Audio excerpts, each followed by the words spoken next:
A Daiane e eu temos um recadinho para dar para você aqui no Leitura de Ouvido. Temos muitas ideias para modernizar o podcast, mas para isso a gente precisa da sua ajuda. E o caminho é o financiamento coletivo. Então entre em apoia.se/leitura de ouvido que você pode participar do nosso financiamento contínuo lá mensal. Assim você vai apoiar muito a literatura e o nosso trabalho que a gente ama fazer. E tem também algumas recompensas para quem estiver com a gente mensalmente neste apoio. O Leitura de Ouvido é feito por nós dois apenas, né? Então é um trabalho muito árduo que a gente coloca muito tempo e dedicação em cima. E com seu apoio a gente vai poder continuar e ainda melhorar o nosso podcast. Entra em apoia.se/leitura de ouvido e vem com a gente para essa jornada de herói.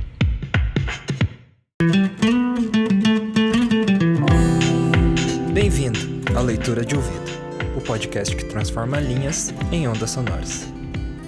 Esta é a segunda parte do conto As Faias Cor de Cobre, de Sir Arthur Conan Doyle. Então, tenha certeza de ouvir o episódio anterior antes de ouvir esse. Boa leitura!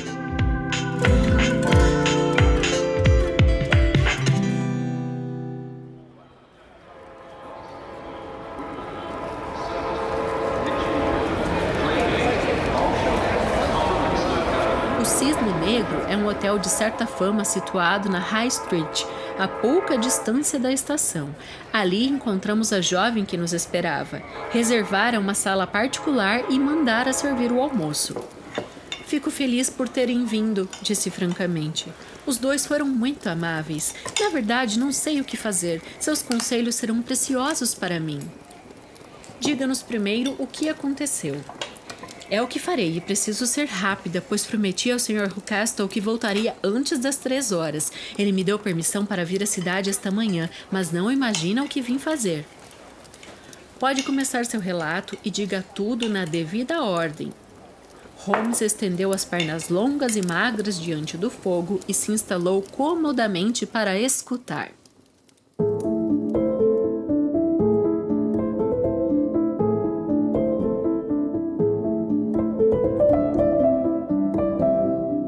Devo confessar primeiro que, de modo geral, o Sr. e a Sra. Rucastle não me tratam mal.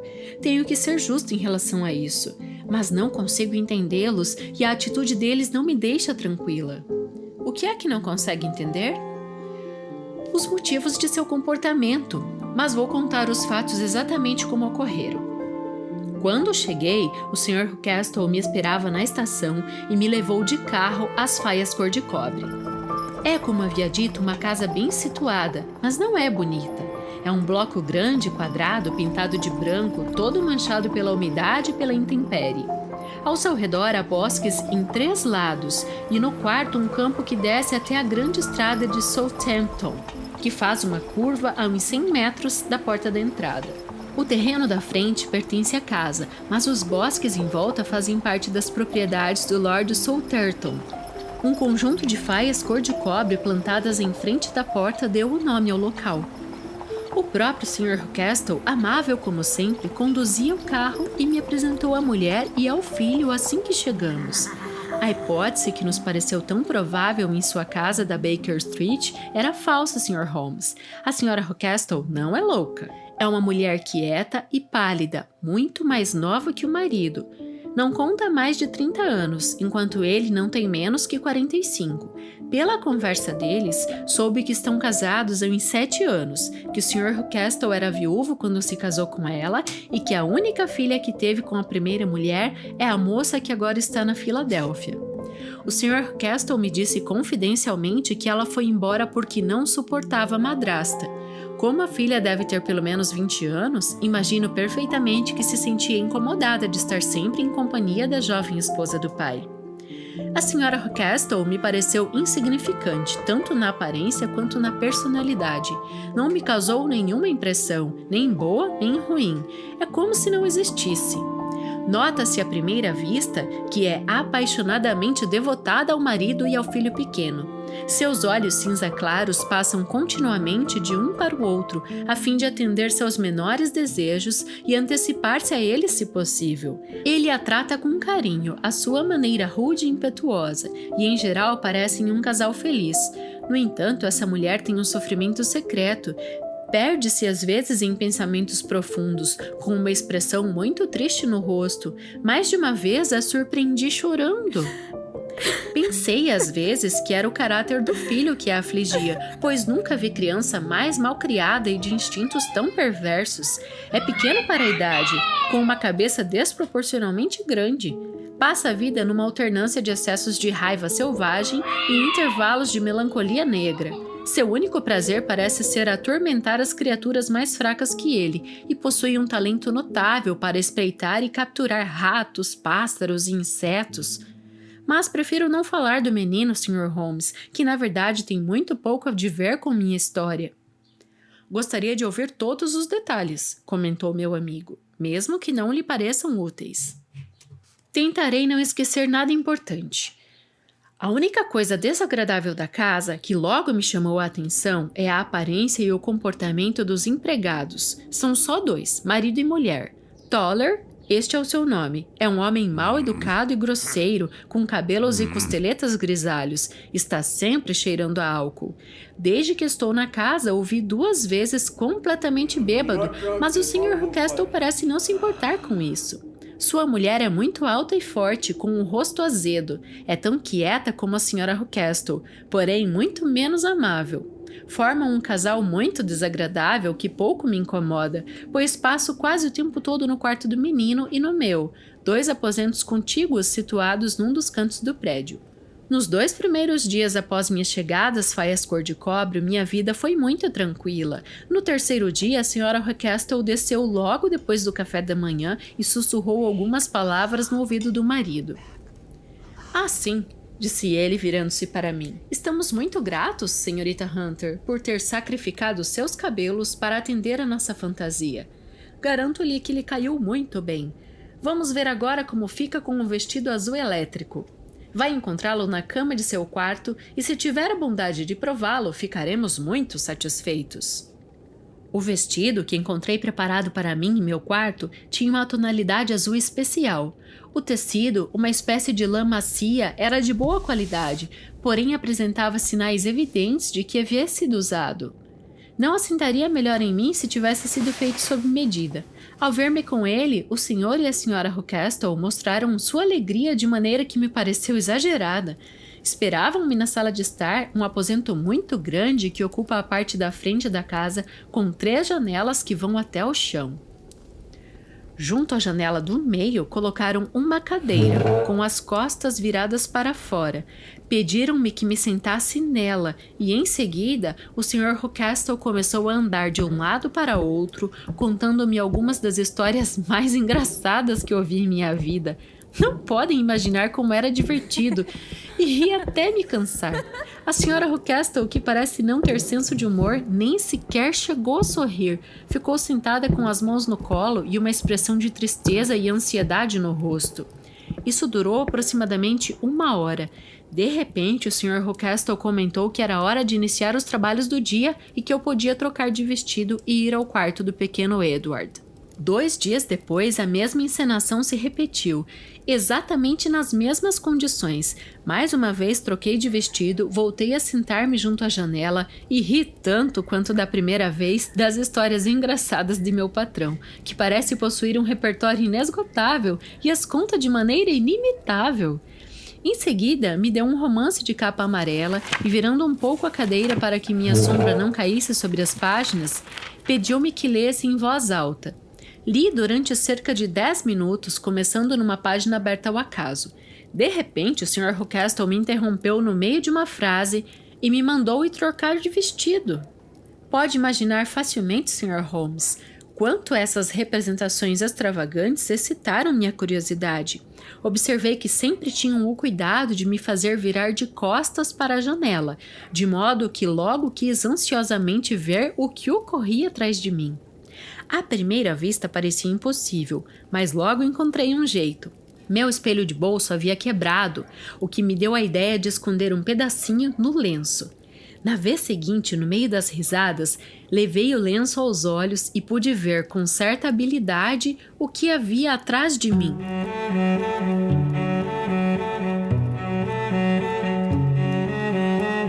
Confesso que fiquei decepcionada. Não havia nada, absolutamente nada. Pelo menos foi essa a minha primeira impressão. Mas ao olhar de novo, notei que havia um homem parado na estrada de Southampton, uma estrada importante na qual há sempre gente passando. Era um homem de baixa estatura, com barba e traje cinza, que parecia estar olhando para mim. Estava apoiado na cerca que rodeia o nosso campo e olhava com muito interesse. Baixei o lenço e encontrei os olhos escrutadores da Sra. Ruckestle fixos em mim. Ela não disse nada, mas estou convencida de que adivinhara meu estratagema e se levantou imediatamente. Jeffro, disse, ao impertinente na estrada olhando para a senhorita Hunter. Não é um de seus amigos, senhorita Hunter? Perguntou. Não conheço ninguém por aqui. Meu Deus, que impertinência! Por favor, vire-se e faça um gesto para que vá embora. Parece-me que seria melhor não lhe dar atenção. Não, ficaria sempre rondando por aqui. Vire-se e mande-o embora, sim? Fiz o que me dizia e, no mesmo instante, a Sra. Ruckestle baixou a persiana. Isso aconteceu na semana passada e desde então não me sentei mais à janela, não pus mais o vestido azul e não vi mais o homem na estrada. Continue, por favor, disse Holmes. Seu relato promete ser dos mais interessantes. Receio que ache um pouco incoerente e o mais provável é que haja pouca relação com os diferentes incidentes que vou contar. No mesmo dia em que cheguei às Faias Cor-de-Cobre, o Sr. Ruckestle me conduziu a uma pequena dependência do lado da porta da cozinha. Ao nos aproximarmos, ouvi um ruído de correntes e o som de um animal grande que se movia. Olhe por aqui, disse o Sr. Ruckestle, mostrando-me uma fresta entre duas tábuas. Não é uma beleza? Olhei pela fresta e vi 2 olhos que brilhavam e uma figura que a escuridão tornava muito vaga. Não tenha medo, disse meu patrão, rindo de susto que levei. É apenas Carlo, meu mastim. Digo meu, mas o velho Toller é a única pessoa que pode controlá-lo. Só lhe damos de comer 1 vez por dia e não muito para que esteja sempre agressivo. Toller o solta toda noite e Deus tenha piedade do ladrão em quem ele enfiar os dentes. Pelo amor de Deus, não coloque os pés fora de casa à noite, seja qual for o motivo, pois estaria arriscando a sua vida. Não era um aviso sem fundamento. 2 noites depois, olhei pela janela de meu quarto às 2 horas da madrugada. Era uma noite linda de luar, que dava à relva na frente da casa um reflexo prateado e a iluminava quase como um pleno dia. Encontrava-me contemplando a beleza tranquila da cena, quando percebi que alguma coisa se mexia entre as sombras das faias cor-de-cobre. Por fim saiu a luz do luar e vi o que era. Um cão enorme do tamanho de um bezerro, com pelo castanho, mandíbulas pendentes, focinho preto e ossos grandes e salientes. Atravessou lentamente o gramado e desapareceu na sombra do lado oposto. A visão dessa terrível sentinela silenciosa provocou em mim um calafrio maior que algum ladrão poderia causar. Agora vou contar-lhe uma experiência muito estranha. Como sabem, cortei o cabelo em Londres e o guardei num grande cacho no fundo de minha mala. Uma noite, depois de pôr o menino na cama, comecei a examinar os móveis do meu quarto e arrumar os meus pertences. Havia no quarto uma velha cômoda com as 2 gavetas de cima vazias e a de baixo trancada à chave. Enchi de roupa as 2 primeiras e, como ainda faltava muita coisa para guardar, estava chateada por não poder usar a terceira. Imaginei que talvez estivesse trancada por esquecimento e peguei meu molho de chaves para tentar abri-la. A primeira chave se ajustou com perfeição e a gaveta se abriu. Dentro dela só havia uma coisa e aposto que nunca adivinhariam o que era: meus próprios cabelos. Peguei-os e examinei-os. Eram exatamente da mesma cor e da mesma qualidade. Mas como meus próprios cabelos podiam ter sido guardados naquela gaveta? Era absolutamente impossível. Com as mãos trêmulas, ainda abri a mala, derramei seu conteúdo e encontrei os meus cabelos no fundo. Comparei as duas tranças e lhes asseguro que eram absolutamente idênticas. Não era extraordinário? Por mais que pensasse, não conseguia compreender o que isso significava. Recoloquei os outros cabelos na gaveta e não disse nada aos Rockestle, pois achei que não agi bem ao abrir uma gaveta que eles tinham fechado. Como talvez tenha notado, Sr. Holmes, sou observadora por natureza e não demorei em traçar minha própria cabeça um plano muito claro de toda a casa. No entanto, uma ala parecia completamente desabitada. Em frente dos aposentos do casal Toller havia uma porta que conduzia a este setor, mas estava invariavelmente fechada à chave. Um dia, contudo, ao subir a escada, vi o Sr. Ruckestle passar por essa porta com as chaves na mão e uma expressão no rosto que o transformava numa pessoa completamente diferente do homem benevolente e jovial que eu conhecia. Tinha o rosto avermelhado, a testa enrugada pela raiva e as veias das têmporas inchadas de fúria. Fechou a porta e passou ao meu lado sem me falar e sem mesmo me olhar. Isso excitou minha curiosidade e quando saí com o menino para passear no jardim, dirigi-me para um lado de onde pudesse ver as janelas dessa parte da casa. Havia 4 em fileira, 3 das quais estavam simplesmente imundas, enquanto a quarta se encontrava tapada por tábuas. Evidentemente ali não morava ninguém. Como continuei a passear de um lado para outro, lançando olhares ocasionais para as janelas, o Sr. Ruckestle veio até mim tão alegre e jovial como de costume. Ah, disse ele, não me considere mal educado porque passei ao seu lado sem cumprimentá-la, querida senhorita. Estava preocupado com assuntos de negócios. Garanto-lhe que não fiquei ofendida, respondi. A propósito, parece-me que o senhor tem vários aposentos desocupados lá em cima, um deles com a janela fechada com madeira. Ele pareceu surpreso e se agitou ligeiramente ao ouvir essa observação. A fotografia é uma de minhas paixões, disse, e instalei minha câmera escura lá em cima. Meu Deus, que jovem observador encontramos! Quem poderia imaginar? Falava em tom de brincadeira, mas seus olhos não brincavam. Ao contrário, só vi suspeita e contrariedade em seu olhar. Então, Sr. Holmes, a partir do momento em que compreendi que havia naqueles aposentos algo que eu não devia ver, só tive uma ideia: descobrir o que era. Não se tratava de simples curiosidade, embora eu seja curiosa como muita gente. Era também um sentimento de dever, o sentimento de que, se eu entrasse ali, poderia fazer algum bem. Dizem que existe intuição feminina. Possivelmente era isso que me guiava. Em todo caso, o sentimento era real e esperei a menor oportunidade para atravessar a porta proibida. Foi só ontem que surgiu essa oportunidade. Devo dizer-lhes que, além do Sr. Ruckestle, Toller e sua mulher entram nestes aposentos desabitados. Um dia, o vi sair dali carregando um saco grande de lona preta. Nos últimos tempos ele tem bebido mais que nunca e ontem à tarde estava completamente bêbado. Quando subi as escadas, encontrei a chave na porta. Sem dúvida foi ele que a esqueceu ali.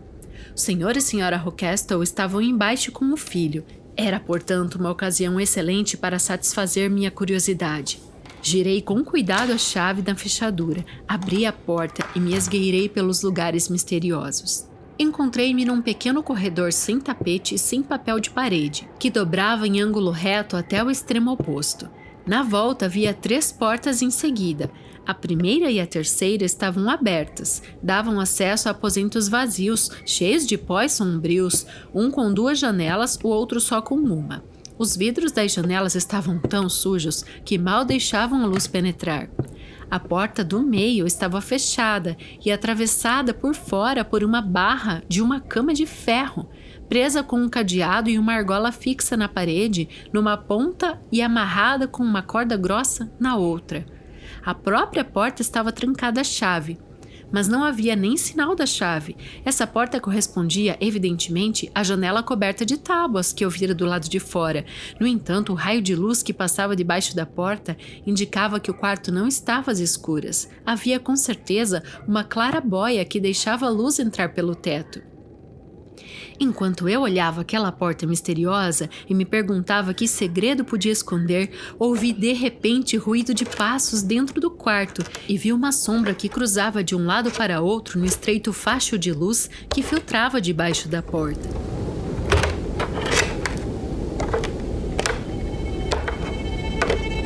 Ao ver aquilo, um terror louco e irracional se apoderou de mim, Sr. Holmes. Meus nervos, que já estavam tensos, não aguentaram mais. Dei meia volta e fugi correndo, como se atrás de mim houvesse uma mão de ferro tentando agarrar a saia do meu vestido. Atravessei o corredor, cruzei a porta e fui parar diretamente nos braços do Sr. Ruckestle, que esperava do lado de fora. Ah, disse ele sorrindo. Era a senhorita. Logo achei que era quando vi a porta aberta. Estou com muito medo, disse eu ofegante. Minha cara, senhorita, o senhor não imagina com que delicadeza e amabilidade ele falava. O que foi que a assustou tanto, cara senhorita? Mas sua voz era demasiado melíflua. Ele exagerava. Isso me fez ficar imediatamente com o pé atrás. Fiz a bobagem de entrar na ala vazia, respondi. Mas ali tudo é tão sombrio e solitário, com a luz amortecida, que me assustei e saí correndo. Há ali um silêncio terrível. Foi só isso? Perguntou, olhando para mim com insistência. E o que mais poderia ser? Perguntei da minha parte. Por que acha que esta porta está fechada à chave? Asseguro-lhe que não sei. É para que não entrem os que não têm nada para fazer ali, entendeu? Ele continuava a sorrir de maneira cada vez mais amável. Garanto-lhe que se soubesse, bem, agora sabe, e se voltar a pôr os pés aqui...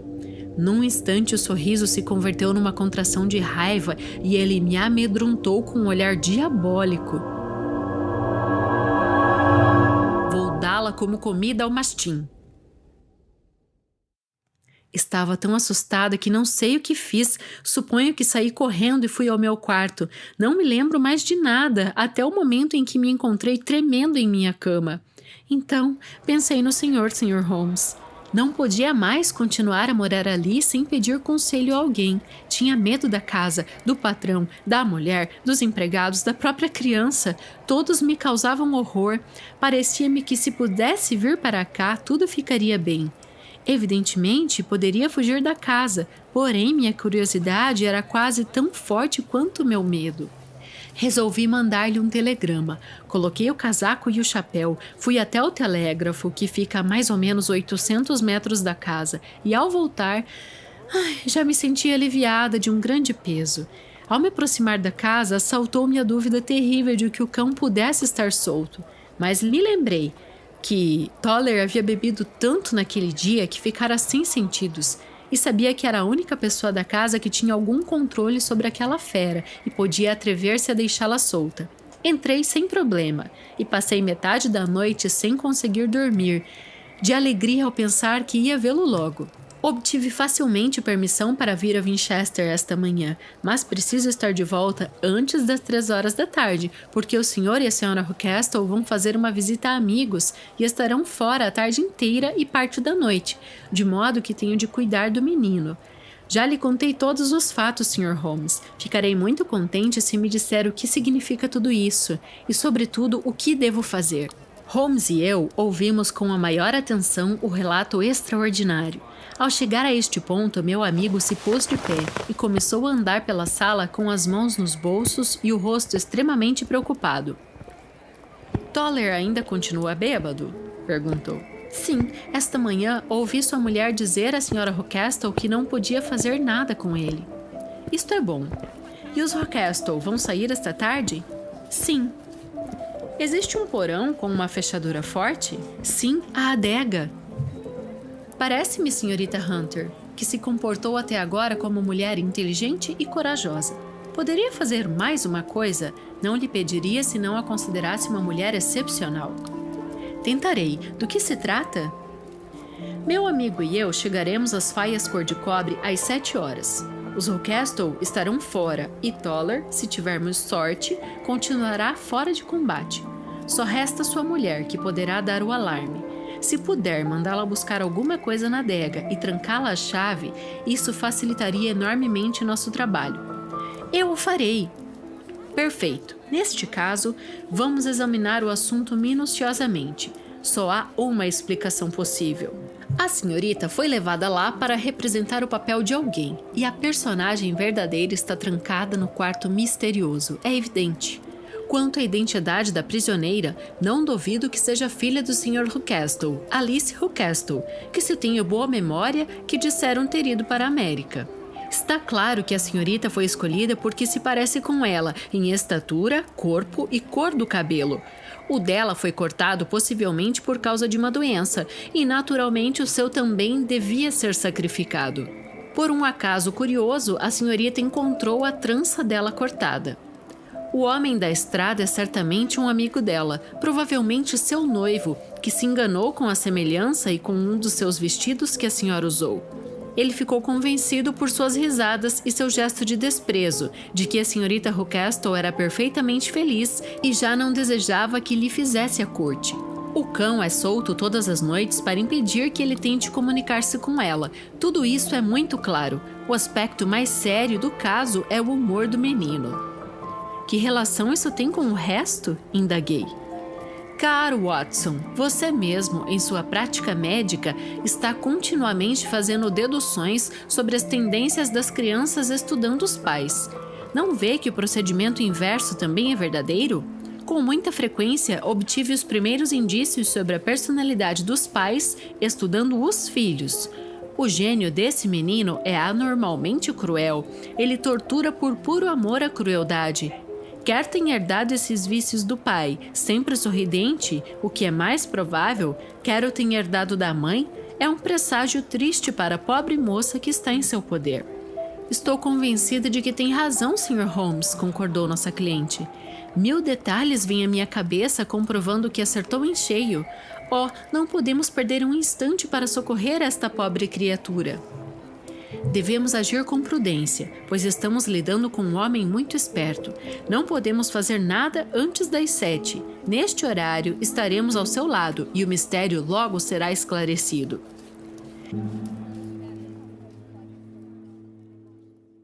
Fiéis à nossa palavra, eram 7 horas em ponto quando chegamos às Faias cor de cobre, depois de deixar nosso carro numa estalagem da estrada. O grupo de árvores de folhas escuras brilhando como metal polido à luz do sol poente seria suficiente para indicar a casa, se a própria senhorita Hunter não estivesse nos esperando sorridente na soleira da porta.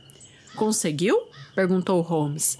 No mesmo instante, ouvimos batidas fortes que vinham do subsolo. É a senhora Toller presa na adega, disse ela. Seu marido continua roncando na esteira da cozinha. Aqui estão as chaves, que são as mesmas do Sr. Ruckestle. A senhorita trabalhou de modo admirável, exclamou Holmes com entusiasmo. Agora nos mostre o caminho e logo saberemos o final desta história sinistra. Subimos a escada, abrimos a porta, percorremos o corredor e nos encontramos diante da porta trancada descrita pela senhorita Hunter. Holmes cortou a corda e retirou a barra transversal. Experimentou várias chaves na fechadura, mas não conseguiu abri-la. Nenhum barulho vinha de dentro e esse silêncio anuviou o rosto de Holmes.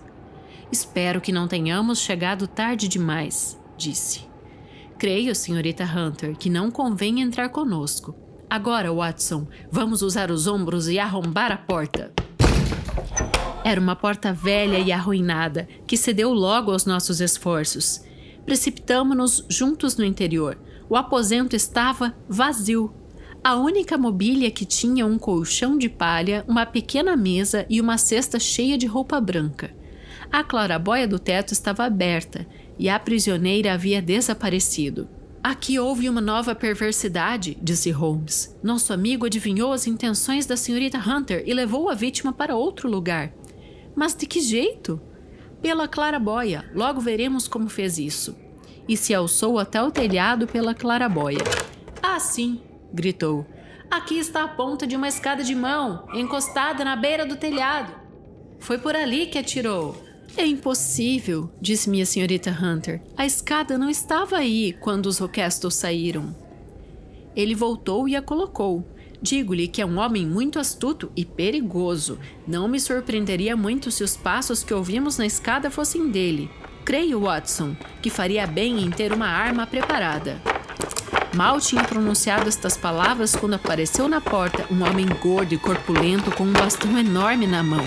Ao vê-lo, a senhorita Hunter soltou um grito agudo e se apoiou na parede, mas Sherlock Holmes deu um salto diante do indivíduo e enfrentou-o. Miserável! Onde está sua filha? O homem gordo olhou ao redor e viu a clarabóia aberta. Sou eu que faço essa pergunta, berrou. Ladrões! Espiões e ladrões! Apanhei-os em flagrante, hein? Estão em minhas mãos. Vou dar um jeito em vocês. Deu meia volta e desceu a escada tão rápido quanto pôde. Ele foi soltar o cão, gritou a senhorita Hunter. Estou com meu revólver, disse eu. É melhor ir fechar a porta da casa, replicou Holmes. Descemos ligeiro.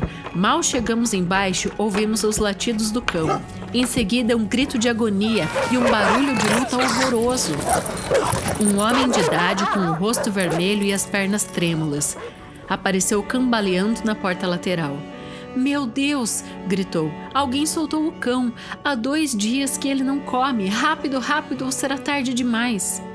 Holmes e eu corremos para fora e demos a volta à casa, seguidos por Toller. O animal enorme, esfomeado, enterrara o focinho na garganta de Rochester, que se torcia e gritava no chão. Aproximei-me e fiz os miolos do cão saltarem com um tiro de revólver.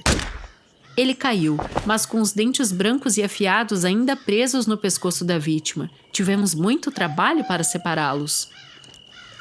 Levamos o ferido para casa, ainda vivo, mas horrivelmente mutilado, e o deitamos no sofá da sala de estar. Enquanto Toller, que já se recuperara da bebedeira, ia buscar sua mulher, fiz o que pude para aliviar as dores de Rochester. Estávamos todos em volta dele, quando a porta se abriu e deu passagem a uma mulher alta e magra. Senhora Toller, exclamou a senhorita Hunter. Sim, senhorita. O senhor Rochester me tirou do porão quando voltou, antes de subir atrás dos senhores. Ah, senhorita, é uma pena que não me tinha contado o que pretendia fazer, pois eu podia ter lhe dito que se incomodava inutilmente. Ah, disse Holmes, olhando intensamente para ela. Está claro que a senhora Toller sabe mais sobre o assunto que qualquer um de nós. Sim, senhor, e estou disposta a contar tudo o que sei. Então, faça o favor de sentar-se e nos diga, pois confesso que há vários pontos que ainda continuam obscuros para mim. Vou esclarecê-los, e o teria feito antes se pudesse sair do porão. Se isso chegar às mãos da polícia e dos juízes, lembrem-se que fui a única que os ajudou e que também sou amiga da senhorita Alice. A pobre senhorita Alice nunca se sentiu feliz em casa. Depois que seu pai voltou a se casar, era posta de lado e não tinha o direito de abrir a boca. Mas as coisas ficaram bem piores depois que conheceu o Sr. Fowler em casa de amigos. Pelo que pude saber, a senhorita Alice tinha herdado uma fortuna, mas como era muito calada e paciente, nunca disse uma palavra sobre o assunto e deixava tudo nas mãos do Sr. Rochester. Ele sabia que não tinha nada a temer dela. Mas, quando surgiu a possibilidade de que se apresentasse um marido a reclamar o que lhe cabia por lei, ele quis impedir o casamento. Tentou fazê-la assinar um documento autorizando-o a dispor do dinheiro dela, casada ou não. Mas ela se recusasse. Atormentou-a tanto que a pobre menina teve uma febre cerebral e ficou durante 6 semanas entre a vida e a morte. Por fim, foi se recuperando lentamente. Mas não era mais que a sombra de si mesma, e seus belos cabelos tiveram de ser cortados. Isso não mudou os sentimentos do namorado, que lhe permaneceu tão fiel quanto um homem pode ser. Ah, disse Holmes, o que nos contou explica tudo, e posso deduzir o resto. O Sr. Rochester adotou então este sistema de prisão. Sim, senhor. E trouxe a senhorita Hunter de Londres para se livrar da insistência desagradável do Sr. Fowler. Foi o que ele fez, senhor. Mas o Sr. Fowler, perseverante como todo bom marinheiro, fez um cerco à casa, falou com a senhora e, mediante alguns argumentos monetários ou de outro tipo, convenceu-a de que seus interesses e os dele coincidiam. O Sr. Fowler é um cavaleiro muito gentil e generoso, respondeu a Sra. Toller com serenidade. E deste modo conseguiu que seu marido não bebesse e uma escada estivesse preparada para o momento em que seu patrão saísse. Sim, tudo aconteceu como o senhor disse. Fico-lhe muito grato, Sra. Toller, pois esclareceu tudo o que nos intrigava. Mas vem aí o médico do povoado e a senhora Rockestle. Creio, Watson, que a única coisa que nos resta fazer é acompanhar a senhorita Hunter a Winchester, pois me parece que nosso locus standi é muito discutível neste momento. E assim foi elucidado o mistério da casa sinistra das faias cor-de-cobre. O Sr. Rockestle sobreviveu, mas com uma saúde sempre vacilante, e só conseguiu ficar vivo graças aos cuidados de sua mulher devotada. Continuam vivendo com seus antigos empregados, que provavelmente sabem tanto sobre o passado de Rockestle que ficou difícil despedi-los. O Sr. Fowler e a Srta. Rockestle se casaram com licença especial em Southampton no dia seguinte à sua fuga. Ele ocupa agora um cargo oficial na Ilha Maurício. Quanto à senhorita Violet Hunter, para grande decepção da minha parte, meu amigo Holmes se desinteressou completamente dela no dia em que o problema ficou resolvido. Hoje, ela dirige uma escola particular em Walsall, onde, creio, vim obtendo um êxito enorme.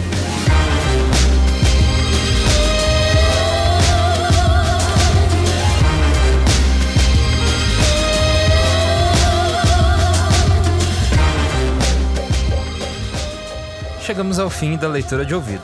Obrigado por nos acompanhar até agora e esperamos que você tenha gostado. Para continuar com esse trabalho que a gente ama fazer, a gente também precisa do seu apoio. Você pode fazer isso compartilhando esse podcast com alguém que goste de histórias como você. O podcast é produzido por mim, Lucas Piasecki, e também produzido e narrado por Diana Pasquim. Quer sugerir alguma obra ou até mesmo anunciar neste podcast? Então entre em contato com lucaspiasecki@gmail.com ou daipasquim@gmail.com e a gente te vê na próxima leitura. Essa foi uma produção da Roca Studios.